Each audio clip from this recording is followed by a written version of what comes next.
ഇപ്പൊ പറയാൻ പോകുന്ന ഒരു കാര്യം എന്റെ സ്വന്തം അഭിപ്രായമാണ് കേട്ടോ. നിങ്ങൾക്ക് ആർക്കെങ്കിലും ഇങ്ങനൊരു അഭിപ്രായം ഉണ്ടെങ്കിൽ തീർച്ചയായിട്ടും ഈ ഒരു വീഡിയോയിൽ രേഖപ്പെടുത്തുക.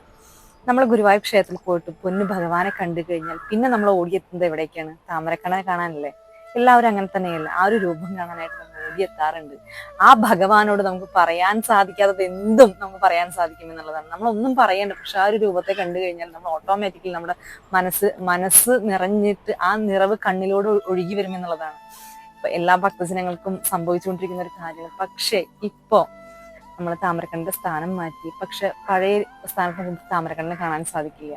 എന്തുകൊണ്ടാണെന്ന് എനിക്കറിയില്ല. പക്ഷെ ഇപ്പോഴത്തെ ആ ഒരു താമരക്കണ്ണൻ ഇരിക്കുന്ന ആ ഒരു ഭാഗത്ത് പോയി കഴിഞ്ഞാൽ എനിക്ക് അങ്ങനെ മനസ്സിലൂടെ നിറയുന്ന ആ ഒരു സന്തോഷമോ അല്ലെങ്കിൽ സങ്കടമോ കണ്ണിലൂടെ ഒഴുകി വരുന്നില്ല എന്നുള്ളതാണ്. പഴയ താമരക്കണ്ണനെ കാണുമ്പോൾ നമുക്കറിയാതെ നമ്മുടെ മനസ്സ് നിറഞ്ഞിട്ട് കണ്ണിലൂടെ ഒഴുകി വരും ഇല്ലേ?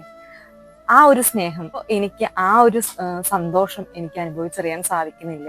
ഇതേപോലെ എത്ര ഭക്തജനങ്ങൾക്ക് തോന്നിയിട്ടുണ്ട്. പഴയ താമരക്കണ്ണനോടുള്ള സ്നേഹവും വാത്സല്യവും ഇപ്പോഴത്തെ താമരക്കണ്ണനോട് തോന്നുന്നുണ്ടോ? എന്റെ മനസ്സിനെ കൊണ്ട് ഉൾക്കൊള്ളാനായിട്ട് ഇപ്പോഴും സാധിച്ചിട്ടില്ല കേട്ടോ. ഇപ്പോഴും ഞാൻ അവിടെ പോയിട്ട് കാണാൻ ആഗ്രഹിക്കുന്ന ഒരു രൂപം താമരക്കണ്ണന്റെ തന്നെയാണ്. അപ്പോൾ ആ ഒരു രൂപത്തെ നമുക്ക് ഇപ്പോഴും കാണാനായിട്ട് സാധിക്കുന്നില്ല അല്ലെ? എന്നാൽ പോലും ഞാൻ എൻ്റെ മനസ്സിൽ കണ്ണുകൾ അടച്ചുകൊണ്ട് ആ ഒരു സ്ഥാനത്തേക്ക് നോക്കി തന്നെ പ്രാർത്ഥിക്കാറ്.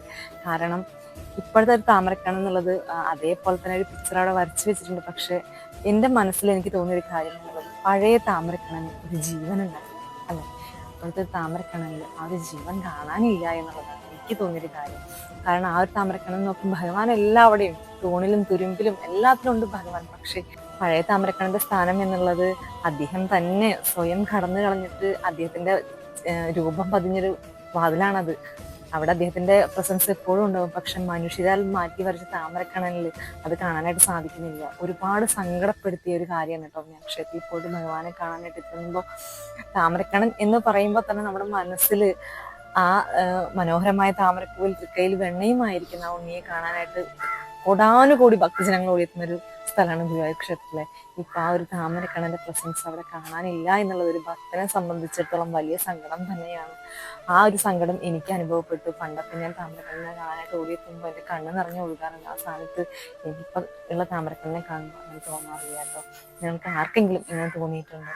ഇപ്പോഴും ഞാൻ പറയുന്നു, നമ്മൾ ഇതിനെക്കുറിച്ച് മുൻപേ ഒരു വീഡിയോ ചെയ്തിട്ടുണ്ടായിരുന്നു. ഇപ്പോഴും ആ താമരക്കണ്ണന്റെ സ്ഥാനം അവിടെ തന്നെയാണ്. അന്ന് അദ്ദേഹം മാറിയിട്ടില്ല എന്നുള്ളതാണ്.